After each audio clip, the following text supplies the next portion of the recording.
Ladies and gentlemen, good day and welcome to the Q1 FY22 earnings conference call of Vardhman Special Steels Limited, hosted by IIFL Securities Limited. As a reminder, all participant lines will be in the listen-only mode, and there will be an opportunity for you to ask questions after the presentation concludes. Should you need assistance during the conference call, please signal an operator by pressing star then 0 on your touchtone phone. Please note that this conference is being recorded. I now hand the conference over to Mr. Urvil Bhatt from IIFL Securities Limited. Thank you, and over to you, sir. Thanks, Rujuta. Good afternoon, everyone. On behalf of IIFL Securities Limited, I welcome you all to Vardhman Special Steels Limited 1Q FY22 results conference call.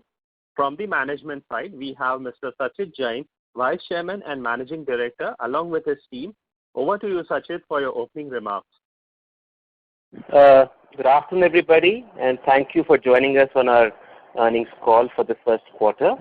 On the call with me are Mr. Sanjeev Singla, our CFO, Sonam Taneja, our Company Secretary and Compliance Officer, Bridge Investor Relations team, and my daughter Soumya. Briefly about the first quarter. Of course, COVID impacted us because there were individual and partial lockdowns in the states. That affected sales. April started very strong, and then they got affected. In addition, we were diverting oxygen to supply to the city of Ludhiana. We were supplying at the peak almost 2,000 cylinders per day, more than half of the oxygen of Ludhiana. So that a bit. So those factors are gone now. The other big event of the last quarter is we finally got the environment clearance from the Ministry of Environment to increase our capacity from 200,000 tons to 280,000 tons per annum. In the first phase, we aim to increase our capacity to 250,000 tons by the end of financial year 23. Of course, this requires capex. Capex process has already begun. So some equipment is going to come in by November. Some other equipment is going to come in later, and is continuously coming in till December of next year. We are also working with our partners Aichi to achieve better operational efficiencies, better quality, and safety. So we are also, as we shared with you earlier, that we will continuously work on our EBITDA on capital employed. 31st March, previous year we had 19.5%. This year we will target 22, around 22.5%. I mean, that's the kind of target we have. And by 2025, we expect to hit a figure of about 25%. So we will gradually keep moving upwards towards our 25% EBITDA on capital employed. On the EBITDA per ton, this quarter has been pretty good, but we continue to maintain that our range will be 7,000 to 9,000 rupees a ton, and this is a good year, so we will be at the higher end of the range. And in the previous quarter, you've already seen the results. There's no point in going about the results, or I'll ask at my end. But Singla, if you'd like to quickly share the highlights of the results, and then we can take on questions. Sure, sir. Thank you. In the first quarter, we had 3,705 tons as against 47,828 tons in the Q4 of FY21. This we are comparing with Q4 of last year because the Q1 corresponding quarter of last year is not compared, which was higher. And revenue operations in the current quarter is 330 crores as against 334 crores in Q4, and EBITDA including other income for the quarter is 53.71 crores as against 54.68 crores in Q4. EBITDA per ton for the quarter is 12,289 as against 11,433 in quarter 4. And Q1 profit, net profit after tax stands at 27.8 crores as against profit of rupees 26.36 crores in Q4 of last year. So that's all on performance side. Thank you. And now we are open for questions. Thank you very much. We will now begin the question and answer session. Anyone who wishes to ask a question may press star and 1 on the touchtone telephone. If you wish to remove yourself from the question queue, you may press star and 2. Participants are requested to use handsets while asking a question. Ladies and gentlemen, we will wait for a moment while the question queue assembles.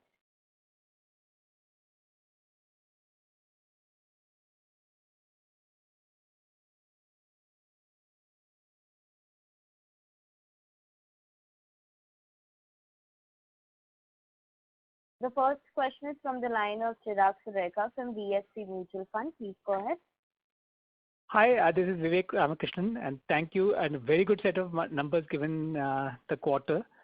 Could you just let us know whether there's been a build-up in inventory, how are OEMs looking at stocking, and whether material is moving across, because most of the OEMs and the auto sales also slowed down. So this would be very important for us. Thank you. So, if we look at how things are going currently, cars seem to be doing very well. Two-wheelers and heavy commercial vehicles are not doing so well. And the segment of auto component exports is doing very well. So that's also a decent part of our portfolio. Many of our customers are actually ultimately component exporters. So since the U.S. markets are doing very well, and the exports which are targeted towards the U.S., they are doing pretty good.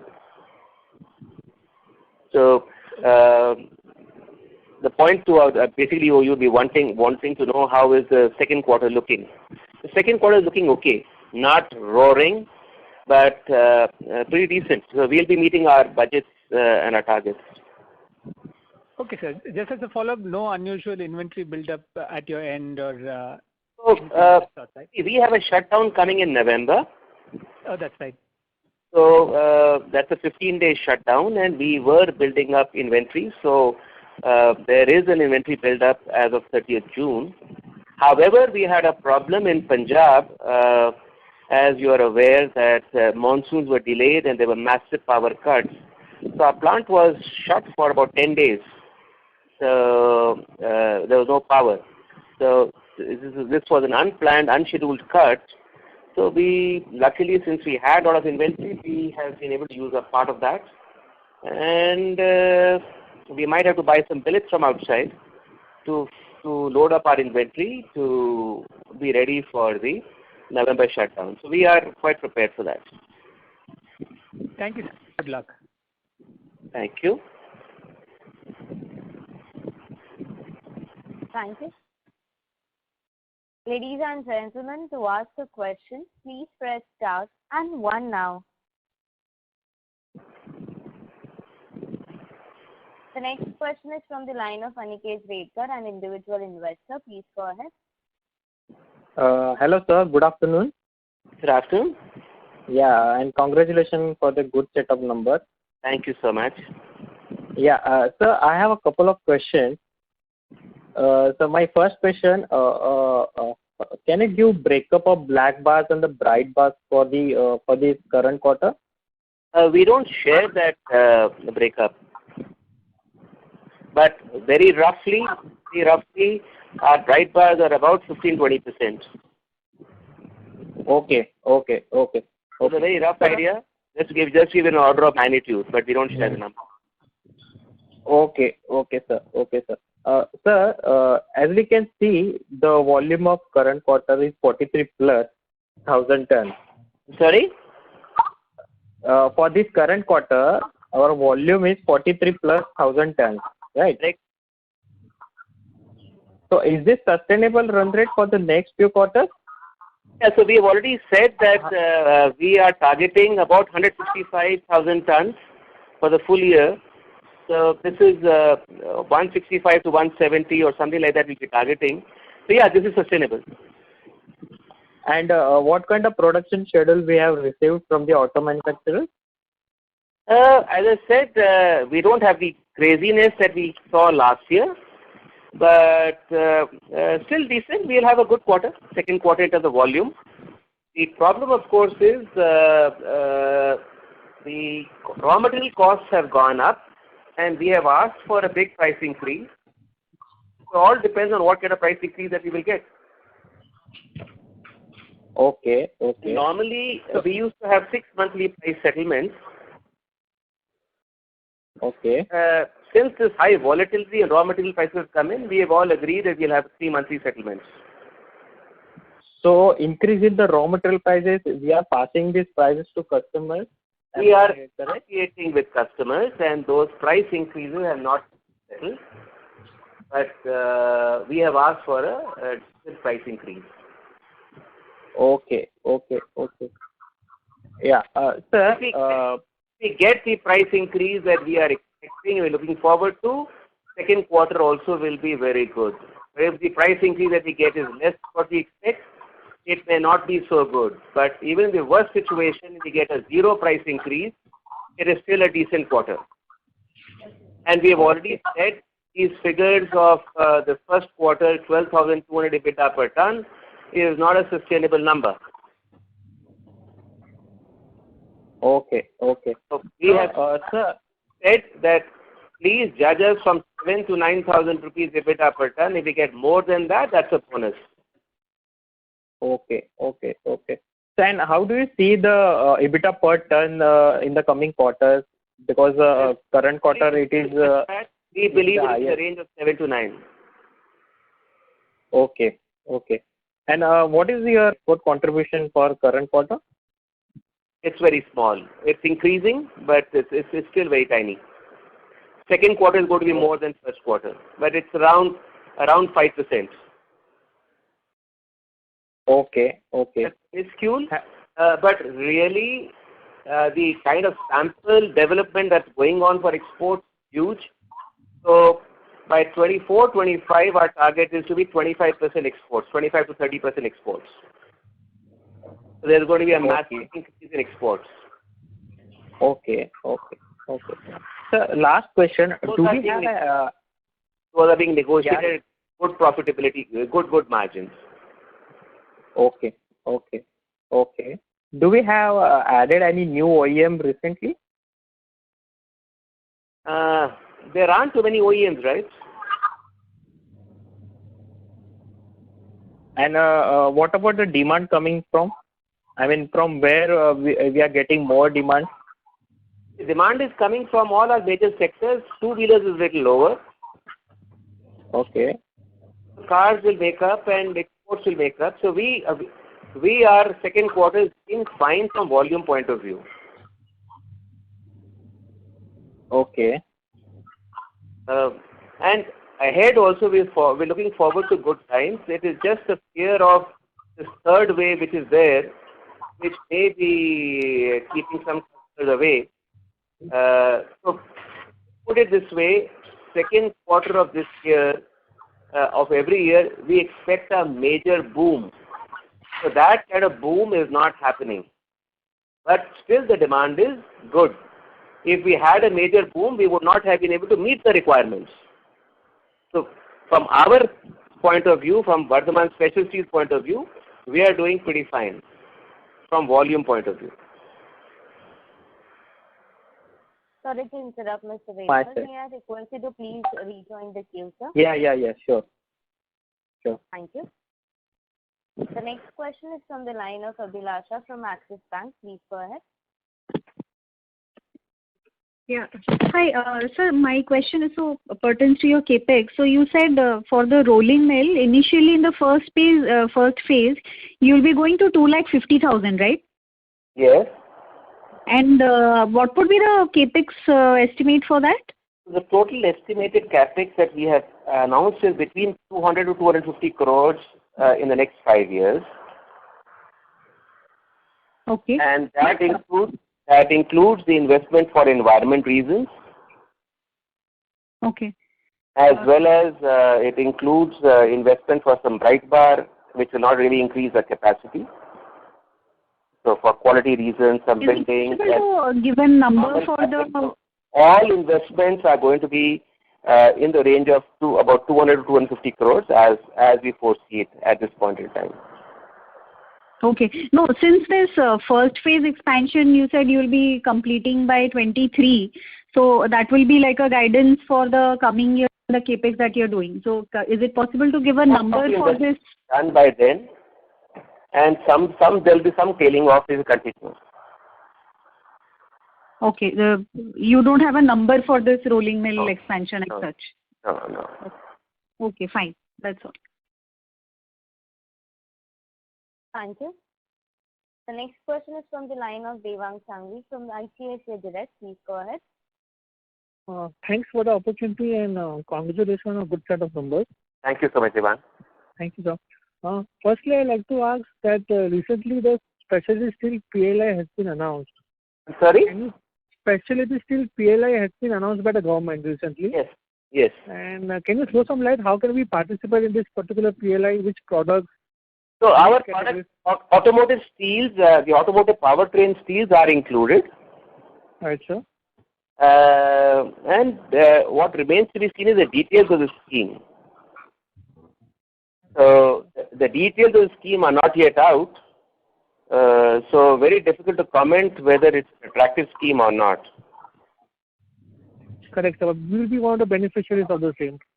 We can be the beneficiaries. All depends on what is the kind of scheme that comes out. Right, sir. Understood. Yes, we are eligible from the point of view that our products are included in the scheme. Right, sir. That's helpful. And secondly, on the negotiation part that we are discussing with our OEMs, any tentative deadline when could that be finalized? There is normally this price increases for the quarter, and for this quarter, so most probably the price increase settlements normally will happen mid-September or end September, when everybody is under pressure to close the quarter. Right, sir. And my third question is regarding the movement in scrap and electrode prices for Q2 and what it stands currently. So currently the prices of graphite electrodes, I think 275. Singla, correct me if I'm wrong. Yes, sir. Presently it is 275. So and this is for delivery in March, right? No. Current deliveries, huh? No, I think the close current deliveries now. Yes. So 275 is the current price. And shredded scrap is about $535, $540. Yes, sir. Thank you, sir, and all the best. Thank you. Thank you. The next question is from the line of Ritvik from One Up Financial Consultants. Please go ahead. Hi, good afternoon, sir. Great set of numbers. Thank you so much. Sir, I had a few questions. Firstly, in previous con calls, you have mentioned that we have sent our samples to Aichi and their customers, and we are awaiting feedback. So, is there any update on this? Have we got any? No, we will not be sharing those updates. The samples will keep going because there are so many parts to be changed. Mm-hmm. So every quarter the samples going for more customers. The number of inquiries coming is huge. Okay. So we will not be able to cope with the inquiries. It is that big, the set of inquiries. Okay, sure. So because not only Aichi, there are other customers, as they have come to know that Aichi is with us, there are other customers who are buying from Japanese sources, are sending us inquiries to shift to us. And you should all be aware that China has put export tax. So earlier there was an incentive to export. First they removed that incentive, then they put some export tax. So clearly the disadvantage India had vis-a-vis China is going to gradually disappear. Sure. So I mean, we are being swamped with inquiries. and our people, we are strengthening our R&D department and our export department to be able to handle this. So it is not only IT, other OEMs are also approaching us. Yes, but then again, you see, because of the political situation in terms of who Toyota competes with and so on, there'll be friendly companies and not so friendly companies also. All those things happen. So for export business, we consult with IT before we we respond to inquiries. Sure. And sir, second question is on the capex front. You mentioned in your opening remarks that till the end of next calendar year, we will be receiving shipments of machineries for the expansion of capacity.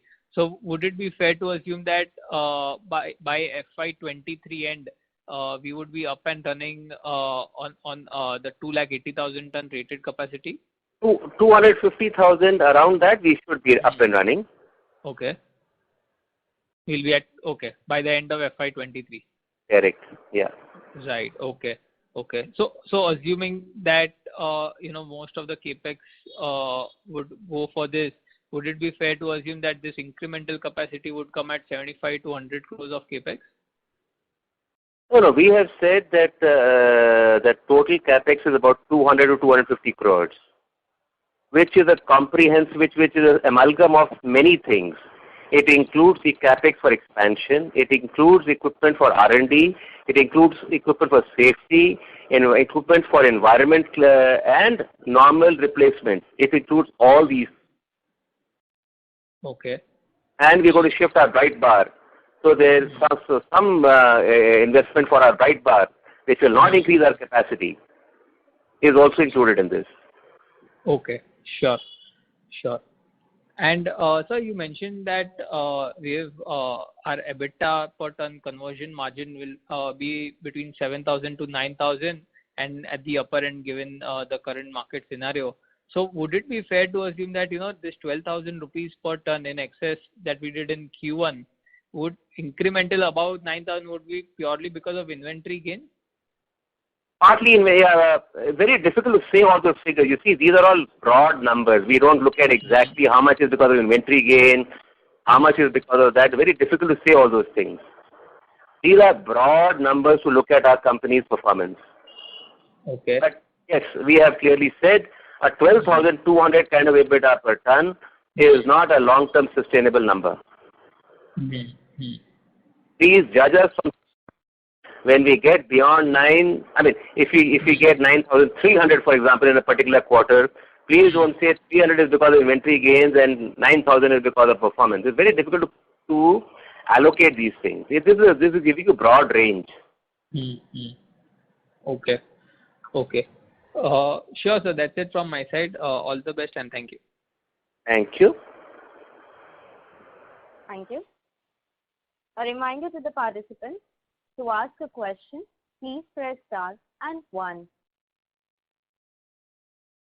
The next question is from the line of Bhavin Chheda from Enam Holding. Please go ahead. Yeah, good afternoon, sir. Congrats on good set of numbers and strong momentum. Thank you. So wherever you are getting the OEM approvals or supply, are you replacing, are your products import substitute, or you are one more supplier to already what Tata Steel or JSW may be supplying to these companies? Who are the competitors in your production? So neither Tata Steel is a competitor nor is JSW really a competitor for us. Our main competitors are Mukand, Sunflag. These would be our main competitors. In some cases, Kalyani, and in some cases, one or other company. So, but main competitors really, where we keep coming across them, are Mukand and Sunflag. Sure. And it says that you eventually are targeting close to 3 lakh tons or by 25 or so. So, don't you think that you have a much more scalable opportunity beyond this, and this number looks too small in overall scheme of things in steel industry? And also specialty steel, because government is talking of very big numbers in specialty steel when they announced the PLI scheme. So, are we conservative in our growth forecast? No, we are not conservative, but you're also right. So see, what all we are saying is based on this current location and this current plant. This current plant, even this 280,000 tons is a stretch. Whether we'll be able to achieve that or not is difficult to say. Okay? So this is a stretch in the existing plant. To answer your question, is this being conservative? Yes, as an overall opportunity, the opportunity is much bigger than this. And we have started thinking of what next after this. But as of now, those items are under only thinking stage. And we have already said publicly that we intend to be between a 700,000 to a million ton company by 2030. Now, by what time before 2030 will we reach that level? It's difficult to say at this point in time. So you we don't have any alternate locations basically. It will be an alternate location. This location has no possibility of going beyond this 280,000 tons of billet and 250,000 tons of rolling. So beyond this, this location doesn't have a possibility. Sure. Thanks a lot. Thank you. Thank you. The next question is from the line of Rohan Mehta, an individual investor. Please go ahead. Good afternoon, sir, and congratulations for a great quarter. Thank you so much. Sir, just a couple of things. As you mentioned earlier, you mentioned that this year would be like a year of sampling with respect to Aichi. So just wanted some more color from your end about what can we expect on that front? Nothing. So there's nothing that will be visible to you. It is just we are sharing with you this is what we are doing. So it's just extra cost coming in because when you sample products, maybe you make a heat of 35 tons and 2 tons of that will go, and the remaining will either have to be remelted or wait for some time before divert it to some other customer because these are all unique grades, right? Right. So the sampling is heavy cost, and of course we are examining with our auditors whether we can capitalize some of those costs or not because this is going to yield business results. It's got nothing to do with current operations. But as an investor or in terms of results, you will see nothing out of this. Next year, we'll start getting some trial orders. Then you start seeing something. But again, that's also too small to notice. So that is why I've said all along that what you will start seeing on the bottom line will be from 23, 24, and the real benefits come in 24, 25. Right. And then to add to your question and the previous question we asked, so very clearly the problem staring at us in the face is we are going to have a massive capacity shortfall. Okay. Because our current capacity is around 80,000 tons. We are going to increase it to, let's say, 240 or 250,000 tons. That's 70,000 tons increase. And Aichi itself requires between 50 and 70,000 tons. Okay. In addition, which is zero currently. In addition to that, there are other OEMs, Japanese OEMs in Thailand, etc., from Thailand or from Philippines or Indonesia who are wanting material. Plus, there is growth in the Indian market. Plus, there is EVs, or demand for EVs is coming in. Some of our customers are supplying to EVs, so we have started supplying steel for the EV segment. Those are newer segments. So with newer business coming in, we are going to have a capacity problem in the next 2-3 years. Right. So and as a management team, we have started examining as to what are strategic options available to us. Okay. Right. So you mentioned about the capex plans over the next 4-5 years. Capex plans, I think despite that, we will have a capacity problem. Okay. So we have started thinking now as to what to do after this. Right. But no plans have been made, which is why we have said this capex plan is for the existing announced plan. We have started thinking about the next plans, but that is only in thinking stage. It is not even in planning stage. Okay. Yeah. So first it is thinking, then it will come into discussion and planning, and then it will come into announcement, execution, and so on. After having concrete plans. But I do feel that COVID has delayed these things because our partners are unable to come here, and these kind of discussions need to happen face to face. But I think 1 year from now, we will have more clarity about our next plans. So I do hope that next year, when we close the financial year 21-22, we hope to by then to have some clarity that we can share with our investors about the next plans. Okay. And sir, would our recent environmental clearance that we've got, would it have any bearing on capex plans whatsoever, sir? No, so the capex plans of this 200 to 250 crores includes the investments required for the environment. Clearly, okay. Yeah. So all this is already budgeted and announced that we went ahead and announced those things with the assumption that we will get the clearance. Got it. And we shared with the market that this is what we're going to be investing. So all the investments required for the environment clearance, let me rephrase that. All the foreseen investments have been, is part of this 200 to 250 crores. Okay. Got it, sir. So just one last query about our debt situation, which is we've repaid a fair bit of our working capital debt. So will we be needing any more funds as such? Will we need more for that in the coming quarters, or can we expect a similar level of short-term debt? No. The total net debt equity for the company, the net debt in the company was about 130 crores in the year ending 31st March E1. Ingla, am I correct? 130 crores? Yes, sir. 130 crores. Yeah. So there will definitely be an increase at that level when we end this financial year, for the simple reason that the capex would have happened, 1. 2, the scale of operations is going to be bigger. Last year we did 150,000 tons. This year we are saying 165 to 175,000 tons. So there will be a bigger volume and therefore bigger finished goods inventory outstanding will be higher.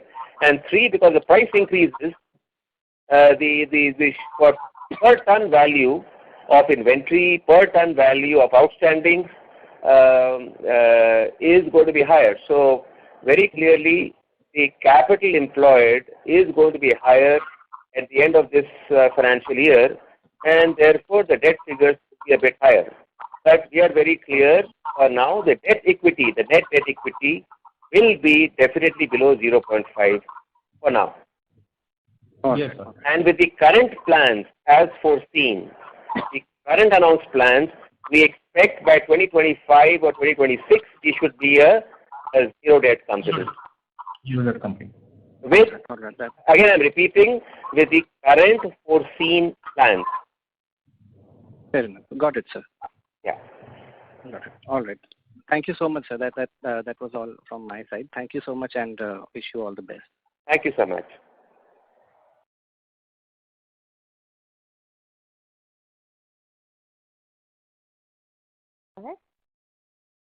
Thank you. The next question is from the line of Urval Bhatt from IIFL Securities. Please go ahead. Hi, Sachit. Thanks for the wonderful explanation as always. Just a couple of questions. One bookkeeping question. You mentioned that the target plan is around 200-250 crore capex over the next 5 years. So just want to understand, should we build around 50-70 crore will be the run rate for the next couple of years? No. The larger part of the investment will be done by the end of next year. Okay. So the first 2 years will be front-loaded. First year will be lighter. Second year will be the heaviest. So this year we will expect between 40 to 50 crores, Singla.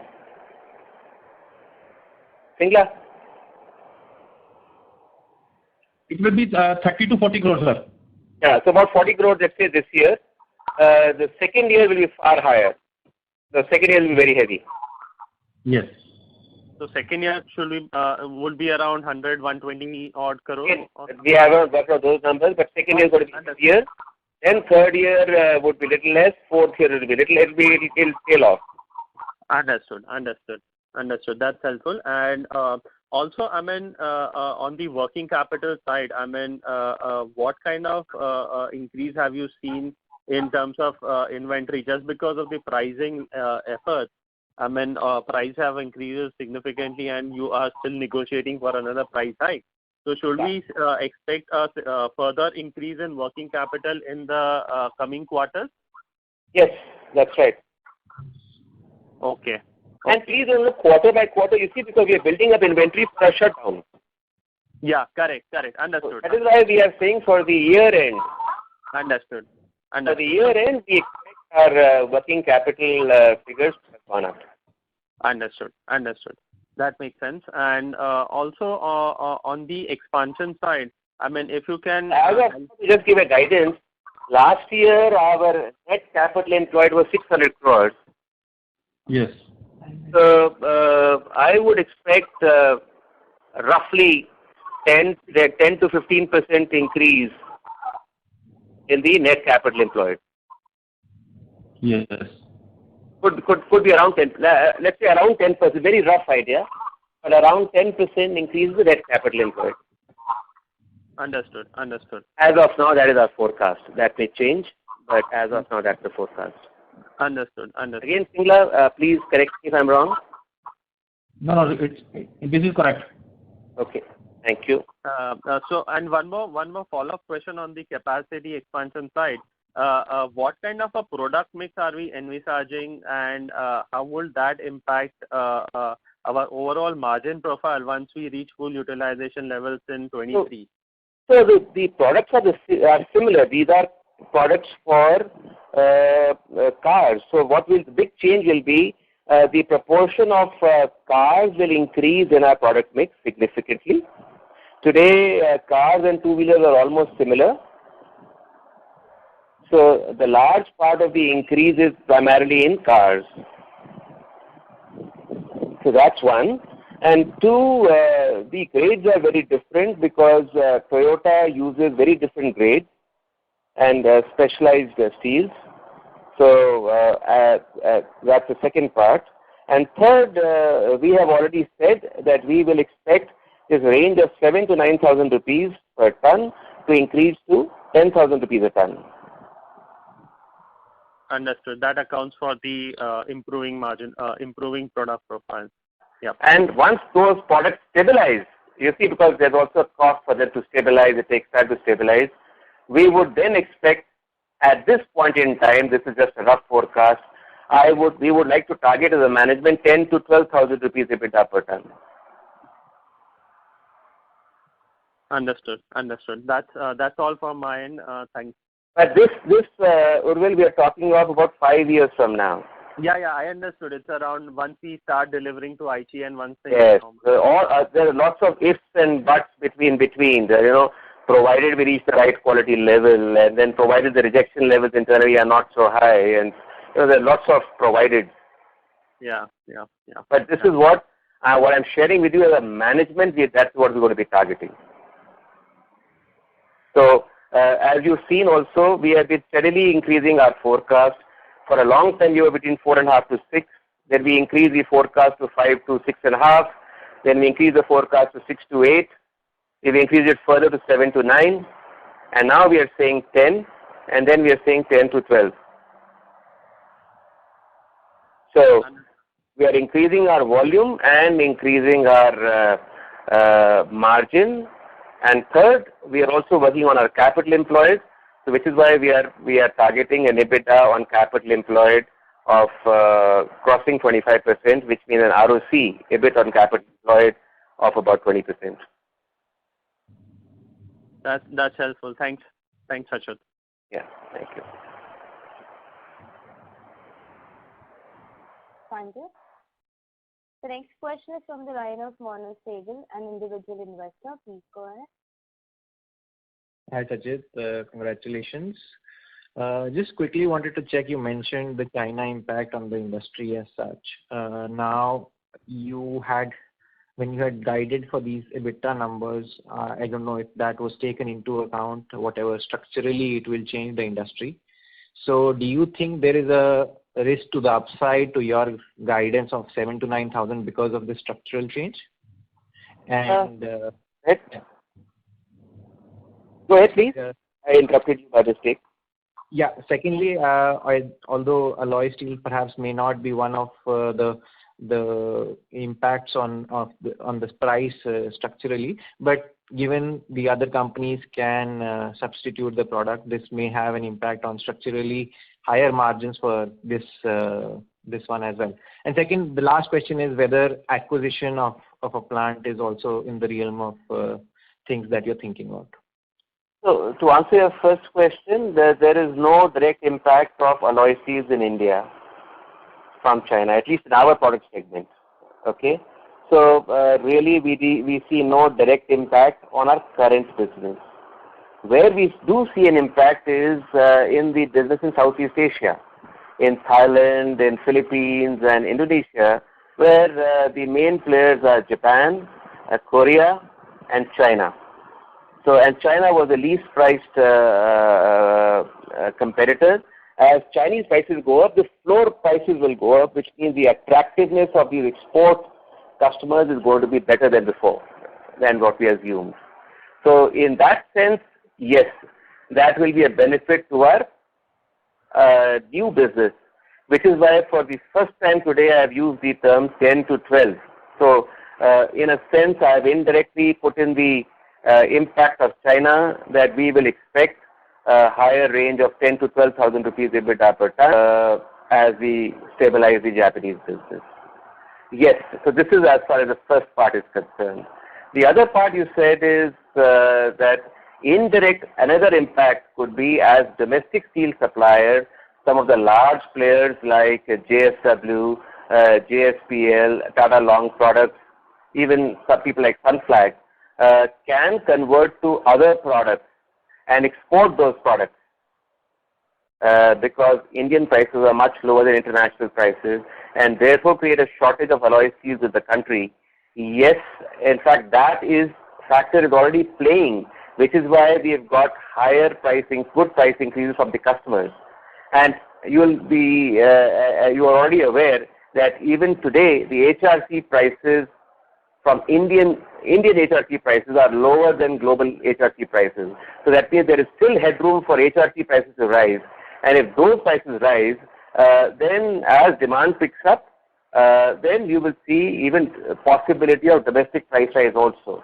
So if that happens, clearly this range of 7,000 to 9,000 rupees will get breached on the upper side. Sure. But very difficult for me to forecast those parts. But if that happens, clearly it is likely to be breached on the upside. Sure. I think that's the factor to look out for, perhaps. And the third question that you said is an acquisition or something on the cards. As I said, nothing is on the cards, but in the thinking stage, very clearly we need capacity. And very clearly, again, an acquisition is the fastest way to put up capacity. But an acquisition is fraught with its own dangers. One, it will not be in a state that you would want to be in. Two, the culture will be very different. And three, will you find somebody who already has approvals and who is willing to sell? So there are not too many players in the country. It's not that you can just buy a steel plant and convert it to an alloy steel plant. Sure. But if an opportunity comes, we will be open to it. Sure, thanks, Ajay. Thank you. The next question is from the line of Rohit Ohri from Progressive Shares. Please go ahead. Hi, sir. Just one question or maybe a clarity. You seem to be cautiously optimistic on the business, which is quite evident from your commentary as well. And the promoters are slowly nibbling into the shares, and it has gone up from 59.78 to around 60.87 from December 2022 today. So my question is, with these capacity problems which you have alluded already, and the demand which is there in the market with just 4, 5 or maybe 6 key players or some new entrants that might come, don't you think that the guidance has to be raised from 7,000 or whatever it is, 7,000 to 9,000 to slightly more than what it is currently?